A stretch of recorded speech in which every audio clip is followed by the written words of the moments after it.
Hello student, कैसे हैं आप सब लोग। उम्मीद करती हूँ सब अच्छे होंगे और स्वस्थ होंगे। मैं Meena Rana ICT virtual class में आपका स्वागत करती हूँ। स्टूडेंट्स, हम पढ़ रहे हैं क्लास 10th की हिंदी क्षितिज पाठ्य पुस्तिका से। हम पढ़ रहे हैं राम लक्ष्मण परशुराम संवाद। रामचरित मानस से ये चौपाइयां ली गई है और ये संवाद चल रहा है सीता स्वयंवर के समय, जब शिव जी का धनुष टूट जाता है और उसके बाद वहां पर परशुराम जी आते हैं ये खबर सुन करके कि शिव जी का धनुष किसी ने तोड़ दिया है। ये सुन करके परशुराम जी वहां आते हैं और क्रोधित होकर के वहां पूछते हैं कि शिव जी का ये धनुष किसने तोड़ा। इस पर श्री रामचंद्र जी आगे आते हैं और कहते हैं कि जिसने भी ये धनुष तोड़ा वो आपका ही कोई सेवक होगा। तो इस पर जो है वो क्रोध करते हैं और कहते हैं सेवक वो होता है जो सेवा करता है, और जिसने ये काम किया है वो तो लड़ाई करने के योग्य है। इसके बाद जो है लक्ष्मण और परशुराम जी के बीच में यहाँ पर संवाद चलता है, उन दोनों की बातें चलती हैं। इससे पहले जो चौपाई है उसमें चौपाई 3 में हमने यहाँ पर क्या देखा कि तो पढ़ करके इसके भावार्थ शब्दार्थ को देख लेते हैं। तो देखिए यहाँ पर क्या कहा है। बिहसी लखन बोले मृदुबानी, अहो मुनीस महाभट मानी, पुनि पुनि मोहि दिखाओ कुठारो, चहत उड़ावन फूकी पहारो, इहा कुम्हड़ बतिया कोई नाही, जे तरजनी देखी मरी जाही। अब लक्ष्मण जी ने, क्योंकि परशुराम जी बड़े अत्यधिक क्रोधित हो जाते हैं, अब वो जो है बड़े मृदुल वचन कोमल वचनों में क्या कहते हैं, हे मुनिवर आप जो है क्या कर रहे हो। मुनि से जो है वो बार क्या कर रहे हैं, कोमल वचनों में कह रहे हैं कि आप मुझे जो है क्या कर रहे हो, हे मुनिवर आप जो हो मुनि पुनि पुनि मोहि दिखाओ कुठारो, आप मुझे बार बार अपना फरसा दिखा रहे हो। तहत उड़ावन फूकी पहाड़ो, आप जो है एक फूक से पहाड़ को उड़ाना चाह रहे हो। यहाँ कुम्हड़पति कोई ना है, ये यहाँ कोई कुम्हड़पतिया नहीं है जो तर्जनी उंगली देखते ही मर जाएगी। देखी कुठार सरासन बाना, मैं कछु कहा सहित अभिमाना। मैं जो कुछ भी कह रहा हूँ वो आपके कुठारू और जो आपके पास धनुष बाण हैं उनको देख कर ही कुछ कह रहा हूँ। अर्थात आप मुझे जो अपना फरसा और धनुष बाण दिखा रहे हैं ये मैं देख कर ही आपको कुछ कह रहा हूँ। आप मुझे बार बार अपना कुठारू अर्थात अपना फरसा मत दिखाइए। मैं कछु कहा सहित अभिमाना, मैं अभिमान भरे जो वचन आपके सामने कह रहा हूँ वो आपके कुठारू और बाण धनुष बाण को देखकर ही कह रहा हूँ। भृगकुल सुत समझी जन बिलोकी, मैं आपको भृगकुल का वंशी समझ करके और आपके कंधे में जो जनेऊ है उसको देख करके जो कुछ आप कह रहे हो, जो कछु कहूं सहो ऋषि रोकी, मैं उस चीज को सहन कर रहा हूँ। अर्थात क्रोध मुझे भी आ रहा है, लेकिन आप क्या हैं, भृगकुल वंशी हैं, साथ में आपके कंधे में जो जनेऊ है अर्थात एक ब्राह्मण आप हैं। इन दोनों को देख करके जो है मैं कुछ सहन कर रहा हूँ, जो कुछ भी कर रहा हूँ सहन कर रहा हूँ इन दोनों को देख करके। सुर महिसुर हरिजन अरुगाई, हमरे कुल इन्हीं पर न सुराई, कहते हैं हमारे कुल की एक मर्यादा है, हम ब्राह्मणों पर, हम गाय पर और भगवान के भक्तों पर जो है क्या नहीं करते हैं, हम उन पर जो है प्रहार नहीं करते हैं। बधे पाप अपकीरति हारे, मारत तो आप पर यूं तुम्हारे, तो कहते हैं इन पर जो है इनका वध करने से हमें अपकीर्ति होती है, और मारने मारत पाप यूं तुम्हारे, आप यदि हमें मारे भी कोटि कोटि पुलिस सम बचनो तुम्हारा, व्यर्थ धरऊ धनवान तुम्हारा, कहते हैं यदि आप हमें मारेंगे भी तब भी जो है हम आपके शरण में ही रहेंगे। कहते हैं आपका एक वचन ही करोड़ों जो है व्रजों के समान है, आप जो ये धनुष और फरसा मुझे दिखा रहे हैं ये धारण करना आपका व्यर्थ है। ये किसने कहा, लक्ष्मण जी ने कहा। जो बिलो की अनुचित कहूं क्षमहु महामुनि धीर, अब जो है क्षमा मांग रहे हैं कि जो भी मुझसे जो है गलती हो गई है उसे क्षमा कर दीजिए। मुनि सरोस कुल भृगु वंश मणि बोले गिरा गंभीर, अब इस प्रकार की वचनों को सुन करके, इस प्रकार के जो है व्यंग भरे वचनों को सुन करके अब यहाँ पर भृगुकुल वंशमणि जो है गंभीर वचनों में बोलते। अभी तक तो वो बच्चों की तरह डरा रहे थे लक्ष्मण जी को, जैसे बच्चों को डराते हैं ना, तो अपना फरसा दिखा करके मैं क्या हूँ, अत्यधिक क्रोधी हूँ और मैंने क्षत्रिय कुल का नाश कर दिया था, मैंने कई बार पृथ्वी को राजाओं से रहित कर दिया था, मैं अत्यधिक क्रोधी हूँ, है ना, मैं बाल ब्रह्मचारी हूँ। इस प्रकार की बात कौन कर रहा था, परशुराम जी। किसको बता रहे हैं, लक्ष्मण जी को। लेकिन अब जो है क्योंकि लगातार उनका जो है उनके साथ जो है लक्ष्मण जी की ये व्यंग भरी बातें हो रही हैं, उनका जवाब कौन दे रहे हैं? लक्ष्मण जी दे रहे हैं। अब वो अत्यधिक गंभीर हो जाते हैं और नेक्स्ट चौपाई में हम यही पढ़ेंगे क्या वो कहते हैं गंभीर होकर के। क्या कहा उन्होंने? चौथे चौपाई देखिए। कौशिक सुनहु मंद यह बालक, कुटिल काल बस निज कुल धालक, भानुवंश राकेश कलंकु, निपट निरंकुश अबुधु असंकु। कौन कह रहा है ये कह रहे हैं परशुराम जी। ठीक है। कालक वलु हो ई छन माही, कहो पुकारी खोरी मुहि नाही, तुम हट कहु जो चहु उबारा, कहि प्रताप बल रोसु हमारा, लखन कहेऊ मुनि सुजस तुम्हारा, तुम ही अछत को वरने पारा, अपने मुँह तुम आपनी करनी, बार अनेक भांति बहुबरनी, नहीं संतोष तो पुनि कछु कहूँ, जन रिस रोकी दुसह दुख सहूँ, वीर व्रती तुम धीर अछोभा, गारी देत न पावहु शोभा। ये कह रहे कौन? लक्ष्मण जी। दुहा है सूर समर करनी करही, कहीं न जनाह वही आपू, विद्या मान रन पाए रिपु, कायर कथहि प्रतापु। अब यहाँ पर देखिए कौशिक यानी कि विश्वामित्र, अब लक्ष्मण जी जो है बार बार परशुराम जी की बातों को जो है क्या दे रहे हैं? जवाब दे रहे हैं। इस पर अब परशुराम जी अत्यधिक क्रोधित हो जाते हैं। देखिए जब आपके सामने क्या होता है, जब आप किसी बड़ों के सामने आप बातें करते हैं तो बच्चा क्या करता है, जब कुछ कहता है तो पहले हम उसे समझाने की कोशिश करते हैं, डराने की कोशिश करते हैं। कई बार आपने टीचर्स को भी देखा होगा, आपके जो अध्यापक हैं, कोई बच्चा ऐसा होता है जो आप टीचर्स के साथ जवाब देता है तो फिर जो है टीचर उसे पहले समझाने की, डराने की कोशिश करते हैं। और जब बात बहुत ज्यादा बढ़ जाती है, अत्यधिक क्रोधित जो है जब अध्यापक हो जाते हैं तो फिर वो क्या करते हैं, या तो उसके पेरेंट्स को बुलाते हैं कि आप अपने बच्चे को समझाइए, ठीक है ना, ये ऐसी हरकतें कर रहा है। तो पहले तो परशुराम जी ने स्वयं जो है श्री लक्ष्मण जी को डराने की और धमकाने की कोशिश की, लेकिन लक्ष्मण जी यहाँ बाज नहीं आए, उनका जवाब देते रहे। ठीक है, मृद वचन में बोल रहे हैं लेकिन व्यंग भरी बातें कर रहे हैं परशुराम जी से। अब इस पर जो है परशुराम जी गंभीर हो जाते हैं, यानी कि अब बहुत अत्यधिक हो गया है। अब वो कौशिक यानी कि विश्वामित्र जो कि उनके गुरु हैं उनसे बात करते हैं। सुने हो सुनिए, मंद यानी मूर्ख या कुबुद्धि, ये हूं यानी कि यह। अब इन शब्दार्थों को लिखें। कौशिक विश्वामित्र जी को कहा गया है। सुने हूं, सुना हूं, सुनिए, मंद, मूर्ख, कुबुद्धि, मूर्ख या फिर कुबुद्धि ऑब्लिक करके लिख सकते हैं। ये हूं यानी यह, कुटिलो यानी दुष्ट, कालवश यानी मृत्यु के वशीभूत, कालवश यानी कि मृत्यु के, ठीक है। धालपु यानी घातक, धालपु यानी घातक। भानुवंश, भानुवंश कहा जाता है सूर्यवंशी को, ठीक है। राकेश जानते हैं आप चंद्रमा को। कलंकु यानी कि कलंक, आपने देखा होगा चंद्रमा पर दाग लगा है, कलंक लगा है, ठीक है ना। तो अब जो है अत्यधिक गंभीर होकर के परशुराम जी विश्वामित्र से कह रहे हैं कि इस बालक को समझाइए, ये सूर्य वंश का क्या है, चंद्रमा पर जिस प्रकार से कलंक लगा है ऐसे ही सूर्य वंश पर कलंक है ये बालक, क्योंकि ये उदंड बालक है, ये अपने से बड़ों के साथ इस प्रकार से व्यंग भरी बातें कर रहा है, ठीक है। निपट यानी कि पूरी तरह, निरंकुशु जिस पर किसी का वश न चले, अबुधु यानी कि ना समझ, असंकु यानी कि शंका रहित।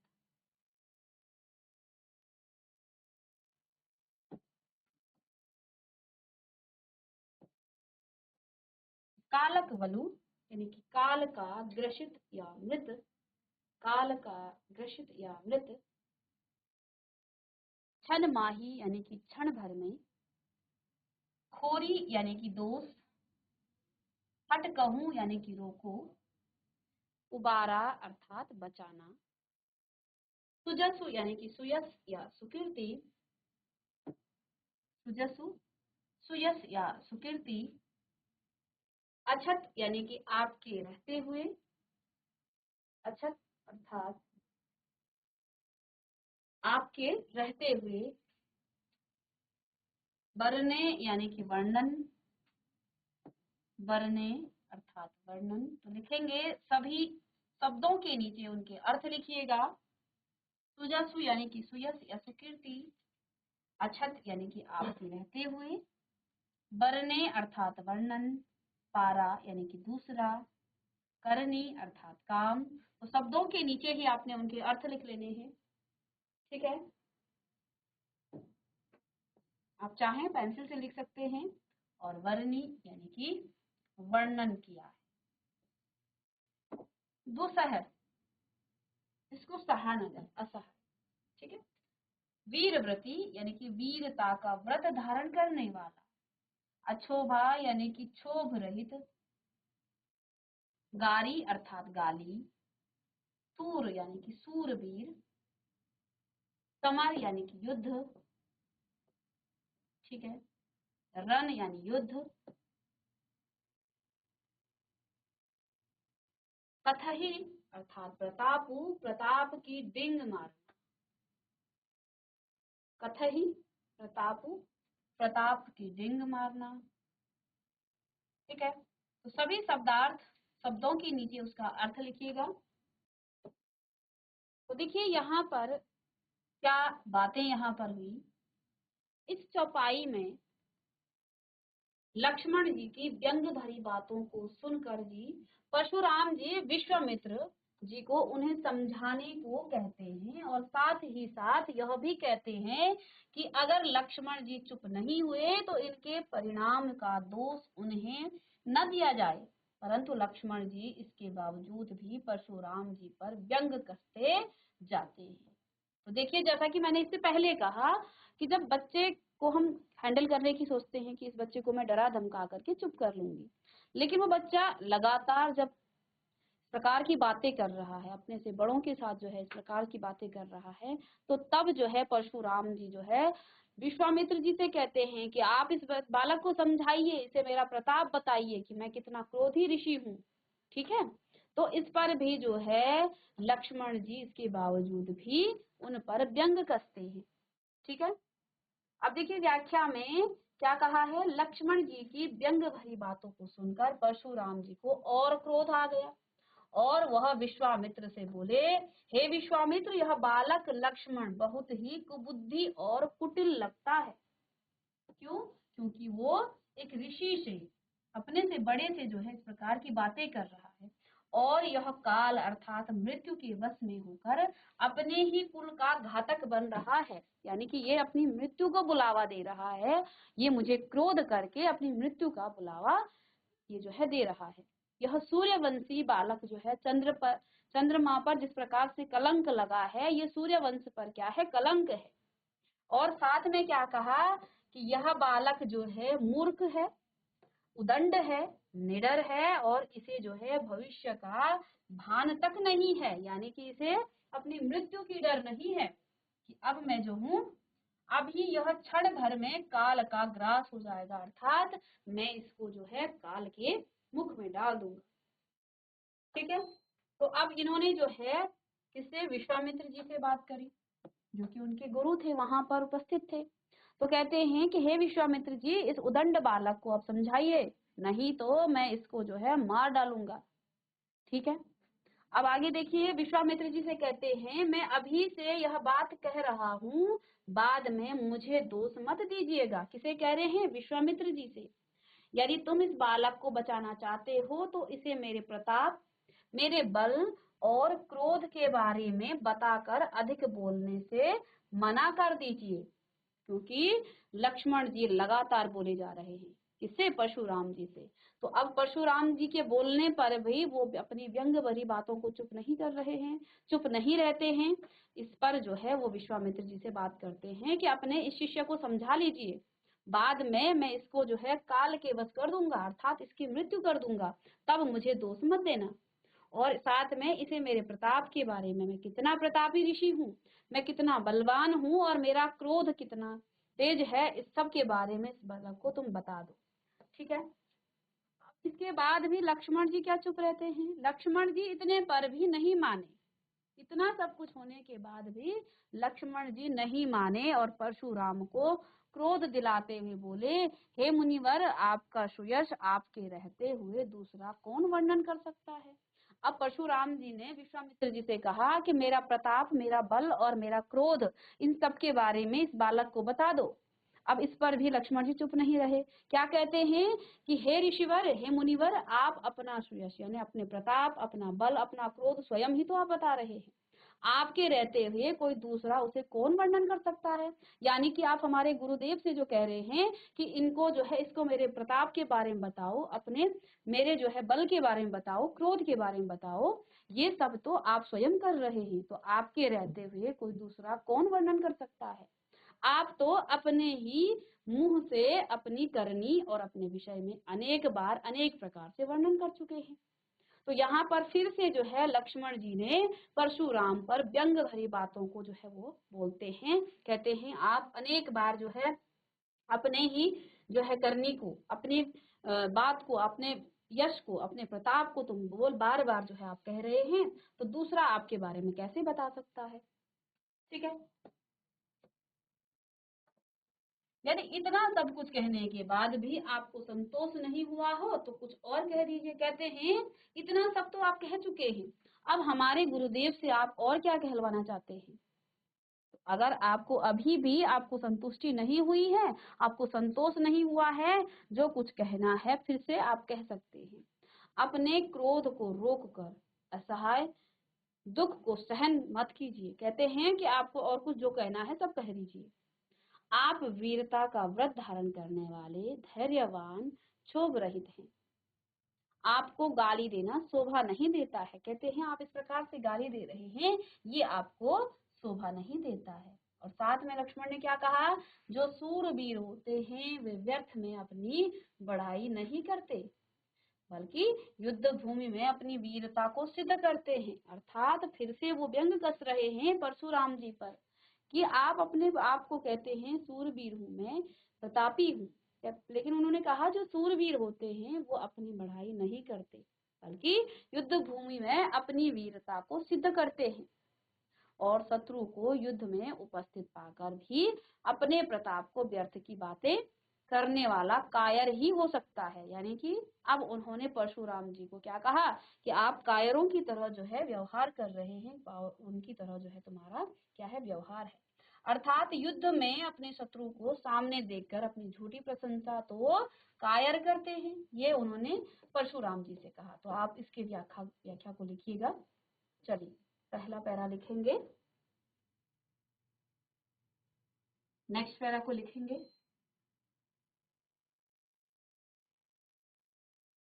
तो अभी यह क्षण में काल का ग्रास हो जाएगा, अर्थात मैं क्षण भर में इसे मार डालूंगा, कह रहे हैं परशुराम जी विश्वामित्र जी से।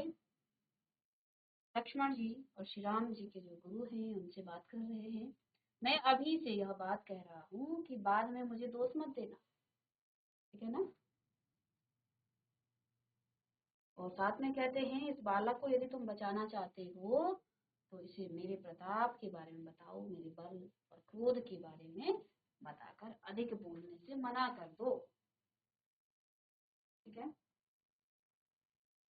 अब इतने पर भी लक्ष्मण जी, चलिए इसको आपने लिख लिया, थर्ड पैरा में लिखेंगे। इस पर भी लक्ष्मण जी चुप नहीं रहे, वो और ज्यादा उनको क्रोध दिलाते हैं। कहते हैं अपना सुयश आपके रहते हुए कौन वर्णन कर सकता है? अर्थात आप अपने मुख से ही अपनी ही बढ़ाई कर रहे हैं, तो आपके बारे में कोई और कैसे बता सकता? फिर इतना सब कुछ कहने के बाद भी आपको संतोष नहीं हुआ है तो आप और कुछ कह लीजिए, अपने बारे में बताइए। ठीक है। और कहते हैं आप जो हैं धैर्यवान हैं, एक ऋषि हैं, आपको गाली देना शोभा नहीं देता है। साथ में उन्होंने क्या कहा है कि जो सूरवीर होते हैं वे अपनी बढ़ाई नहीं करते हैं। बढ़ाई कौन करता है? जो कायर होते हैं वो बढ़ाई करते हैं। क्या?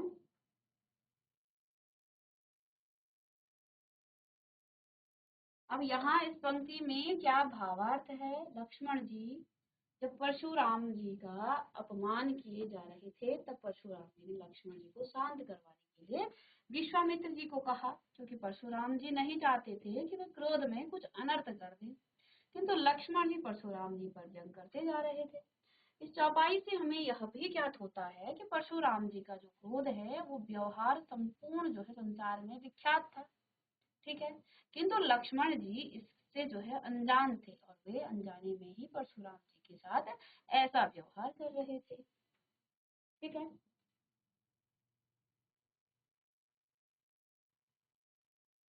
चलिए, अब इसके बाद जो आगे की जो चौपाइयां हैं 5, उसको हम नेक्स्ट क्लास में डिस्कस करेंगे, ठीक है।